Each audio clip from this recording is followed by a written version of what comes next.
বর্তমান সময়ে এখন যদিও আমাদের পশ্চিমবঙ্গের আকাশে ভারী থেকে অতি ভারী মাত্রায় বৃষ্টিপাত ঘটানোর জন্য কিন্তু মেঘমণ্ডলী ভাসতে দেখা যাচ্ছে। আর এই অবস্থায় যদি আমরা ইউপিকে বাদ দিয়ে ওনার দিকে দৃষ্টিপাত করি, তবে লক্ষ্য করা যাচ্ছে এই বছর কাছাকাছি 2025 সালে যে নতুন আলো ওনাতে লাগানো হবে, সেই আলোর মেয়াদ সময়সীমা কিন্তু অলরেডি দেরি হয়ে পড়লো বৃষ্টিপাতকে ভিত্তি করে। অমল উজালা পত্রিকার মাধ্যমে একটি বিষয়বস্তু ওড়নাকে ভিত্তি করেই উল্লেখ করা হয়েছে 2025 সালে অগ্রিমভাবে যে আলু ওড়নাতে চাষ করা হবে, সেই আলুর মেয়াদের সময়সীমা কাছাকাছি 10 দিনের মতন পিছিয়ে গেল। একদিকে প্রবল টানা বৃষ্টি এই বছর বর্ষার জন্য কাল হয়ে দাঁড়িয়েছে, আর অন্যদিকে ভুট্টার আগাম ফসল মাঠে এবার বর্ষার জলে পড়ছে।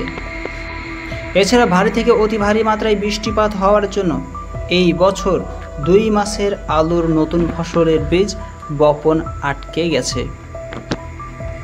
ভুট্টার আগাম ফসল তোলার কাজ এখন চাষি ভাইদের জোর কদমে চলার কথা ছিল, কিন্তু প্রচণ্ড বৃষ্টিপাতের কারণে চাষি ভাইরা ঘরেই বসে রয়েছে। বাধ্যবাধকতা হয়ে চুপচাপ তারা থমকে দাঁড়িয়েছে। প্রচণ্ড বৃষ্টিতে সমস্ত জমি ক্ষেত কাছাকাছি 80% মতন ওনাতে বৃষ্টি বর্ষার জলে এখন পচতে দেখা যাচ্ছে। আর এই ভারী থেকে অতি ভারী মাত্রায় বৃষ্টিপাত হওয়ার জন্য এই বছর ওড়নাতে আলু লাগাবার কাজ অন্তত 10 দিন দেরি হয়ে পড়েছে। এই যে 10 দিন দেরি হয়ে পড়ছে, কেবলমাত্র তা সম্ভব হবে আবহাওয়ার পরিষ্কার অবস্থা থাকার ফলেই।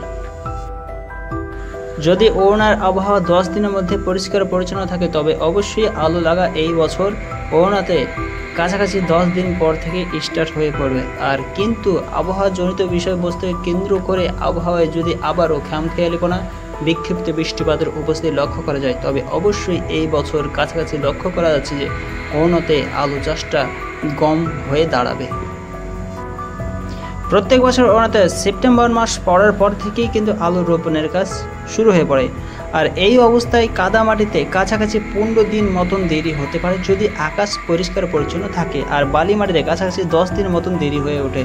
আর এরপরে যদি আবারও ওড়নাতে ভারী হালকা মাঝারি ধরনের বৃষ্টিপাত হয়, তবে এই বছর কিন্তু ওড়নাতে নতুন আলু চাষ করাটা অনেকটাই বিঘ্ন হয়ে দাঁড়াবে।